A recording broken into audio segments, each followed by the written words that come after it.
tonight Joe and I will go over Week 11 in the Big Ten for football, and then we'll touch on some of the new college football playoff rankings that came out yesterday at the time of recording, 2 days ago if you're listening. So Joe, as usual, we're going to Friday night in the Big Ten. Iowa heads out west to UCLA, and the Bruins pick up a 20-17 victory. All of a sudden, UCLA's 4-5. Iowa drops to 6-4. Iowa's up 10-0. Looks like they're cruising to an easy victory.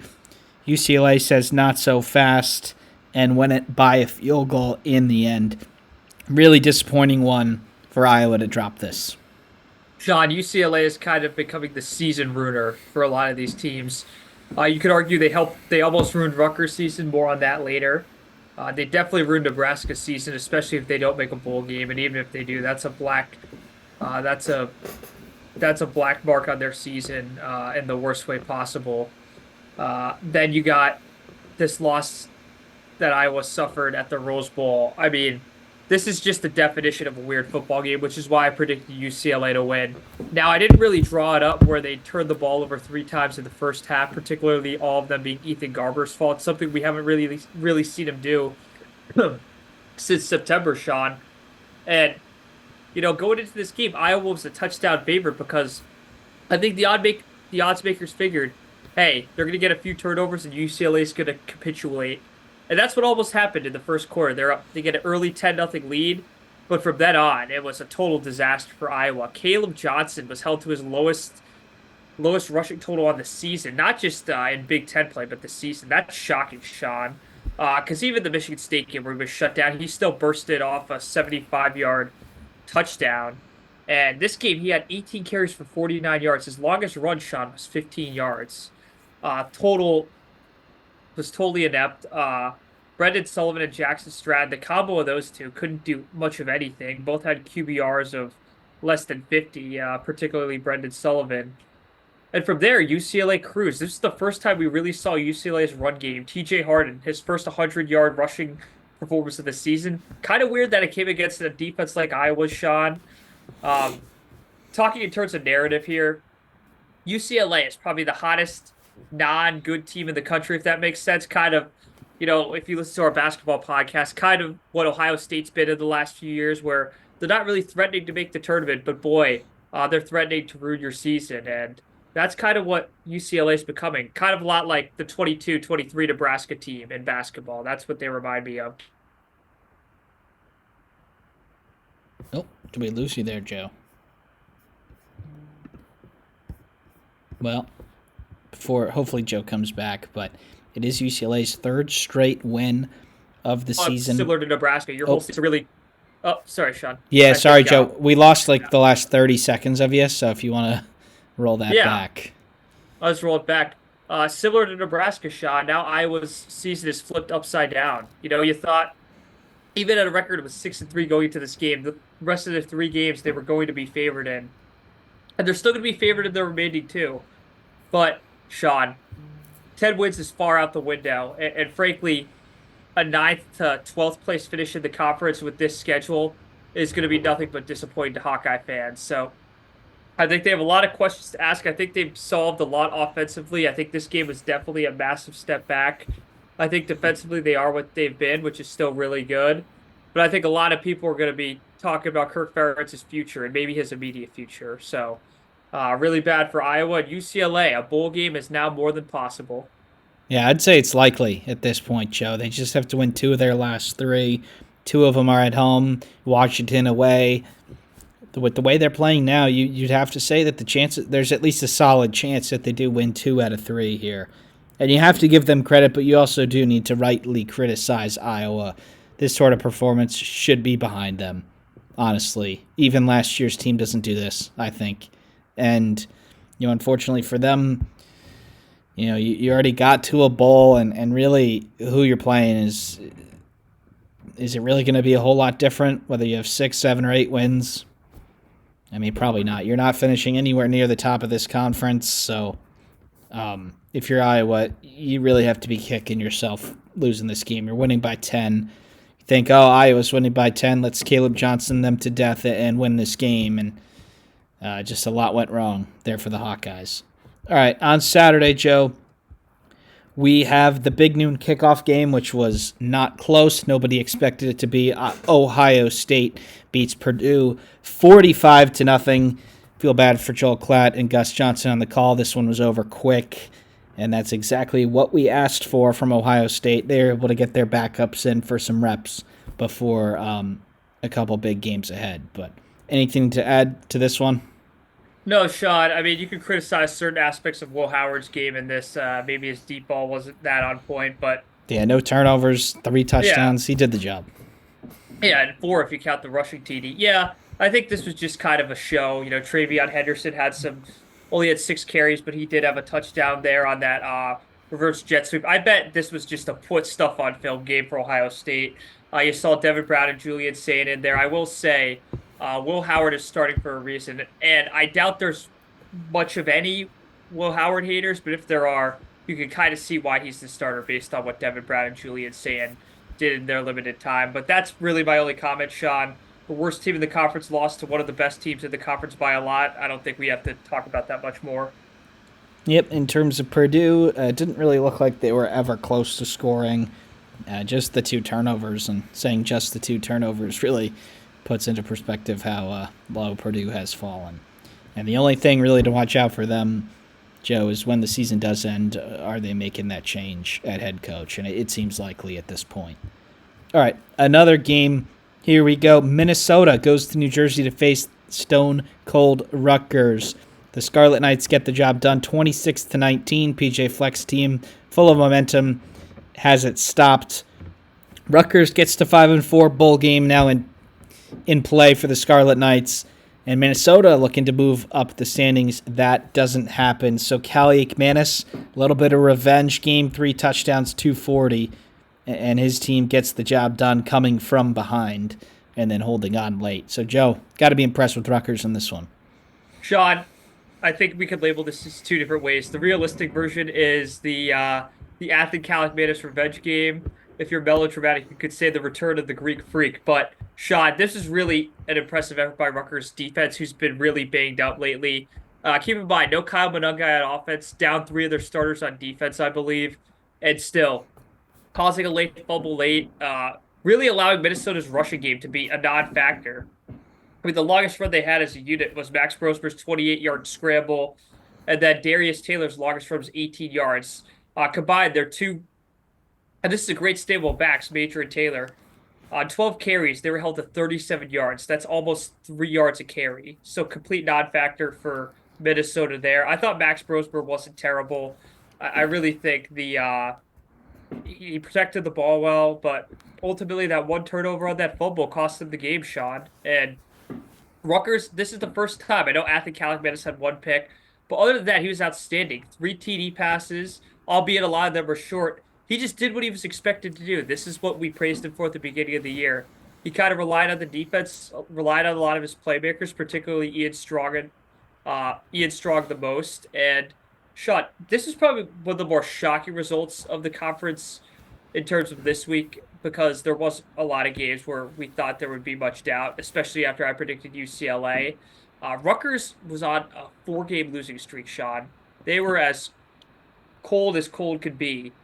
And Minnesota was probably on their way to 5 straight wins. And it looked like that. Once they went up, 9-7, that's when Rutgers usually like folded this year. Let's face it. They haven't been good playing from behind. But this time, Sean, they came back multiple times in this game without Kyle Monungai, with Athlete Callicmanis. The passing game was probably the best it's been in its entire Big Ten season. So for Rutgers, now you're 1 win away from bowl eligibility. Minnesota, I don't think your season's over quite yet. You got the game against Penn State after this bye week, and then your rivalry game against Wisconsin, which is now on Black Friday. So certainly disappointing in the moment for Minnesota, but I think from where they started, they could still end their season with 1 bang and maybe 2 bangs. So. And Joe, these were 2 teams going in opposite directions, and the team that was struggling won. You don't see that very often. You really don't. And you got to give credit to Rutgers and Minnesota. I mean, what a crazy up and down season they've had. Really, they've lost some games to some teams that you'd probably think that they're better than at this point, including this one, and then they've really won some games over teams that they probably shouldn't have. So, Rutgers bowl eligibility, you got 3 chances for 1 win. You'd like to think that they could get the job done. Maryland, Illinois, Michigan State should be able to beat one of those teams to go bowling.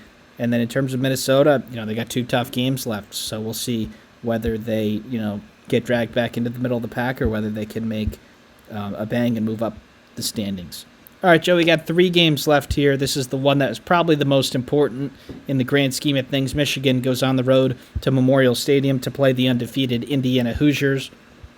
The Hoosiers go up 17-3 at halftime. It looked like it's going to be more of the same, a big Indiana victory, but the Michigan defense gives them a chance late. They come back within 2. They do not get a 2-point conversion. Then Indiana kicks a field goal to make it 5 to make Michigan get the touchdown, which they ultimately do not get.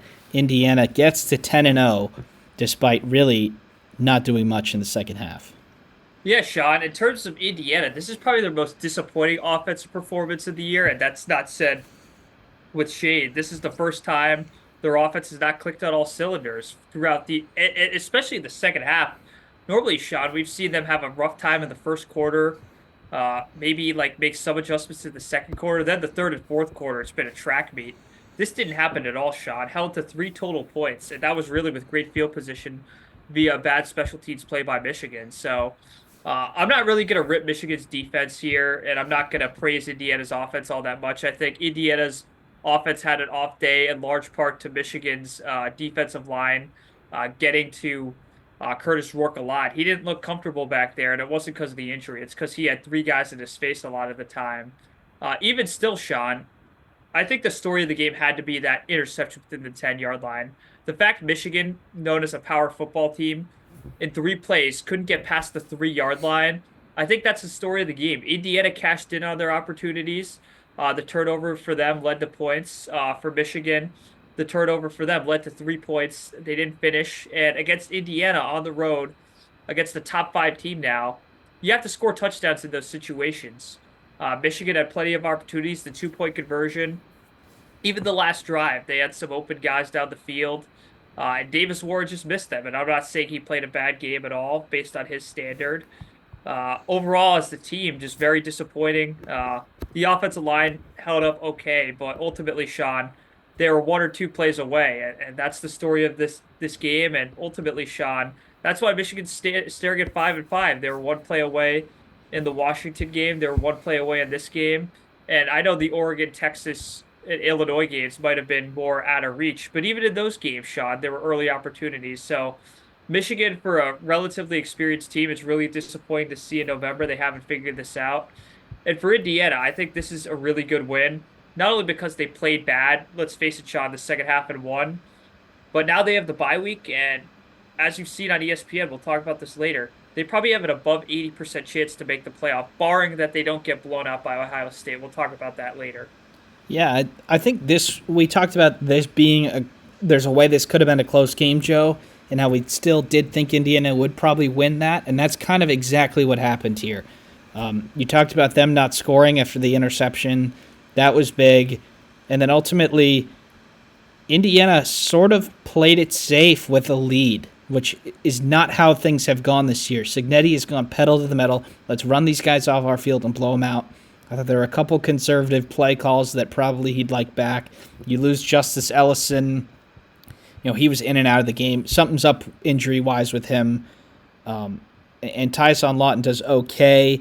He had a couple key drops from Elijah Surratt, and I don't expect those to happen again. It was just kind of a perfect storm of mistakes for Indiana. And defensively, I think they looked all right. It's not as if Davis Warren was going to shred them to bits. They left a couple open, but he also made a couple good throws too. So Indiana's defense ultimately stopped Michigan enough on the ground, and that's why they got the job done. 3 yards a carry. Basically, if you take out Davis Warren's sacks, and Indiana would have signed up for that every day of the week. But just the 3 points in the second half. They are on bye this week. They certainly have to play a lot better than that if they want to compete in Columbus in 2 weeks. Absolutely, Sean. But All right, we got two more games left here, Joe, which include two teams in the college football playoff picture right now. Maryland goes on the road to Oregon, and the Ducks take care of business, winning 39-18. Dylan Gabriel throws for three touchdowns. They're up double digits at halftime. They score on the first possession of the third quarter, which basically puts it out of reach, and Oregon cruises to 10-0. Yeah, Sean, again, with Oregon, we've seen this lately, and I don't know how much this is going to keep happening. Another performance where they just don't beat themselves. That was their problem at the beginning of the year, albeit they are undefeated, so they didn't beat themselves quite literally. But we saw in the Boise State game, we certainly saw in the Idaho game.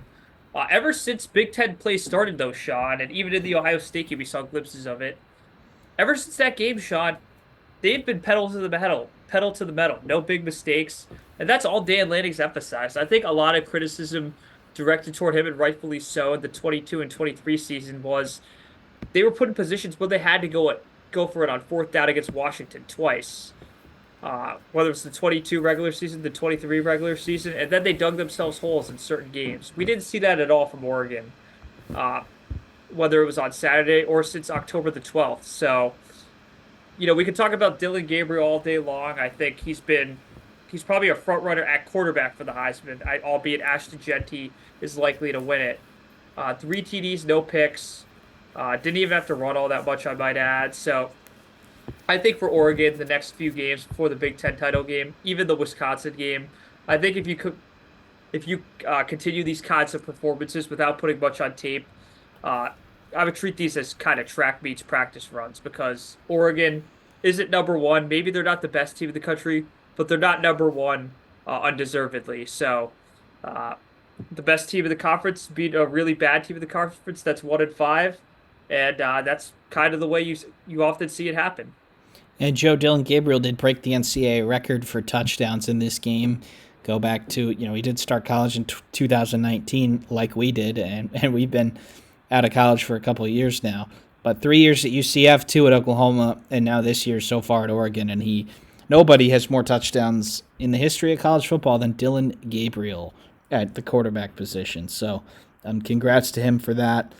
It ended up being a touchdown that sort of the game was already over, so they could really lean into that being the record. And the two games left you mentioned, I mean, there's a seriously high chance that they're in the Big Ten championship game. And at this point, it looks like it's either going to be a rematch against Ohio State or against Indiana. For another team to get in there at this point would be extremely unlikely. So don't stub your toe against two teams that might need to beat you for bowl eligibility, and you're going to be just fine, probably being the number one seed. But, Joe, I'll talk about this later, what the seedings and all that in the college football playoff really mean, but let's talk about the other game first before we get into that.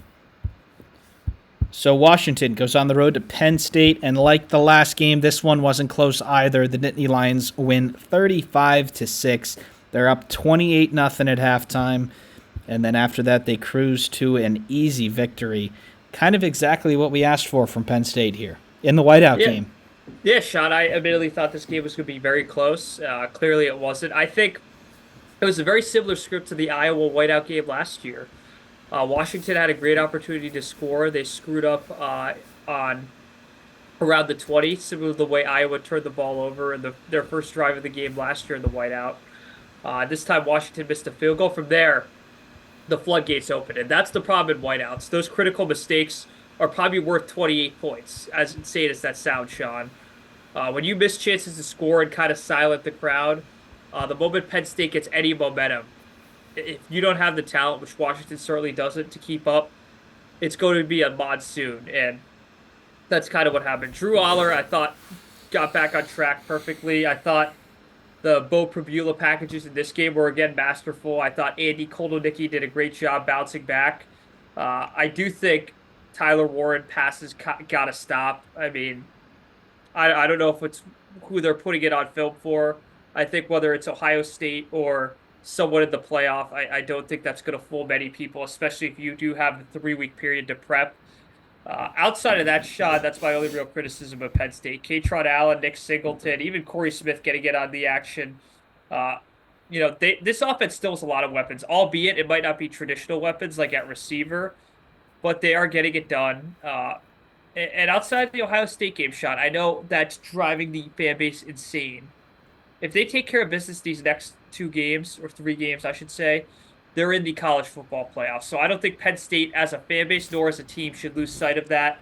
And it's very likely, unless that stupid conspiracy theory that State College, due to their lack of hotels in the area, can't host, which I think is just based in SEC bias, QAnon quite narrative, to be quite frank. They're going to be hosting in December. So Penn State, just stay on track. I think they have one challenging game left at Minnesota in the cold on November the 23rd. But other than that, I think just continuing these types of performances should be more than fine to getting into the playoff and hosting. And Joe, we'll go through those playoff rankings now. They released yesterday at the time of recording. Oregon is the Big Ten's automatic qualifier, has the 1 seed. Texas from the SEC at 2, BYU from the Big 12 at 3, and Miami from the ACC at 4. The ACC spot could be up for grabs between a number of teams. Really, all of the conferences, if we're being honest, but that one specifically. In the 5 seed is number 2 ranked Ohio State. They will play the 4 seed, so you'd like to think that whoever gets that 5 seed will likely be favored in their first 2 games. Boise State at the 12, Notre Dame at the 9, seeded 8th. Tennessee at the 8 seed, seeded 7th. Ole Miss at the 11, seeded 11th. Penn State in the 6 seed, but seeded 4th, hosting that game, and then playing a 3 seed. That would be big for them. They wouldn't have to face the 4, or they wouldn't have to face the 1 or the 2. And then number 5 seeded Indiana in the 7 spot, hosting number 10 Alabama. So, Joey, you've got 4 Big Ten teams in the top 5 of the college football playoff rankings. Looks like the committee is not buying the SEC bias that they've been accused of in the past. I would note that with caution, Sean. I think for now you're absolutely correct. One thing we do have to keep an eye on is the fact that should Georgia beat Tennessee, now is that way going to be And weighted differently Georgia and is the whatnot? first team out, which is a little bit surprising to people. And the SEC basically has a ton of huge games left. So those teams are going to change places. But yeah, go ahead. Yeah, Sean. It's just how these wins are going to be weighted now. Is Tennessee's loss going to look worse for Alabama? Uh, you know, and here's the ultimate wild card, Sean. Is Notre Dame, what are they going to be doing? I don't think they have many challenging games left. Army. I am a big believer that's not even going to be Army, that USC has a decent chance to knock them off in the final day of the regular season. So I think a lot of things do have to happen. One thing I will say in terms of the Big Ten, it would take a lot for 3 teams to not be in here. I am a as much as pessimistic as this sounds, I do not think they're going to want 4 Big Ten teams in here. My biggest concern would be Indiana gets mollywopped by Ohio State, and they find a way to keep them out. Because let's face it, Sean, if you look at it from an objective perspective, and I'm not trying to have Hoosier fans, they beat my team. I want them in the playoff because it looks good for the Big Ten. To many fans down south, their main argument is Indiana's best wins are against teams with 5 losses, and albeit I think Indiana's been phenomenal this year, blowing out most of the teams except one. It's an impossible argument to negate because those are the records. Yeah, Uh, and they've already set it up, Joe, which is why I'm worried. They've already set it up that the manner of the Ohio State game matters. They probably don't have to win, and certainly if they were to win it, they're going to the Big Ten championship, and then they might be the number 1 seed if all when it's all said and done. But they are setting up. They are kind of ready to Florida State, Indiana, I think, and I'm really worried about it. They are setting it up that if Ohio State wins 35-10, they're going to leave 1-loss Indiana out, and honestly, that would be incredibly disgraceful in my opinion. This team has crushed everybody they've played except for Michigan. It's pretty clear that a lot of the Indiana haters just watched the second half against Michigan last week and didn't watch these Indiana go on the road and beat these okay teams by a lot. So, I don't think the committee will do that. I don't think they'll judge Indiana on one half, but it is really important that you compete at Ohio State. Don't even give them the choice. If you lose by a field goal in Columbus, all right. You played hard. Ohio State's better. But if you lose by 3 scores, there's gonna be a lot of uncomfortable conversations for Indiana fans that frankly don't deserve to be happen. But with how many good SEC teams there are, and potentially if a BYU loses, for example, maybe the Big 12 gets another spot. We're talking about some bid stealers here, Joe, in the college football playoff, which could happen too. And then Boise State, if they lose, could they be in? They played Oregon tough, and you have Army as a Power 5 or the Group of 5 team. They play Notre Dame, and then you have Notre Dame who can't win a conference tournament. Where do they go?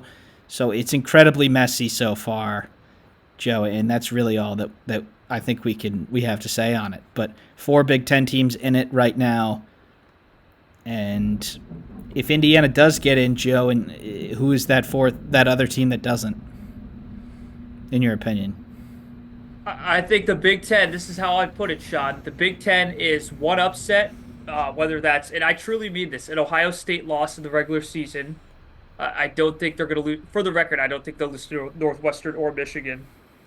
But should they lose to Indiana, do they keep them out? And let's face it, Sean, Penn State, if they lose to Minnesota, I don't think there's any way they're getting in. So I think the Big Ten's one blowout and one upset away, whether that's Penn State, Ohio State. I doubt Oregon, just based on I think wins. Oregon's okay. I think they're the only one that's okay right now in the Big Ten. Yeah, none of these other 3 teams, being Ohio State, Penn State, and Indiana, can afford a bad loss, and that includes for Indiana blowout. I don't think they'll lose to Purdue, and then for Ohio State and Penn State, you can't lose to an unranked team, no matter who that is. So that would be my message right now. And for Michigan fans, Joe, that's not the best thing that you want to hear. Not that you need more motivation for a rivalry game, but Michigan's really, if Michigan takes care of business against Northwestern this week, they're going to go into that game really with nothing to lose, having already clinched a bowl eligibility. And, there's ways that could go Michigan's way if Ohio State doesn't need to win it, but it's pretty clear now that they need to win it. I think there's no way that Georgia gets left out if they don't lose another game. And obviously you got to kick somebody out if Georgia goes in. So the good thing about the SEC is they all kind of play each other and beat up on each other, but they might think of that in a positive manner rather than negative. So there is no precedent to go off of. No precedent to go off of here. This is the first time that there's 12 teams. There's really 2 conferences dominating the sport. The Big Ten is one of them. And hopefully for the conference that we can get 4 teams in. But, Joe, we'll leave it there. Thank you, everybody, for tuning into this episode of In a Nutshell. We'll see you later today for the Week 12 preview.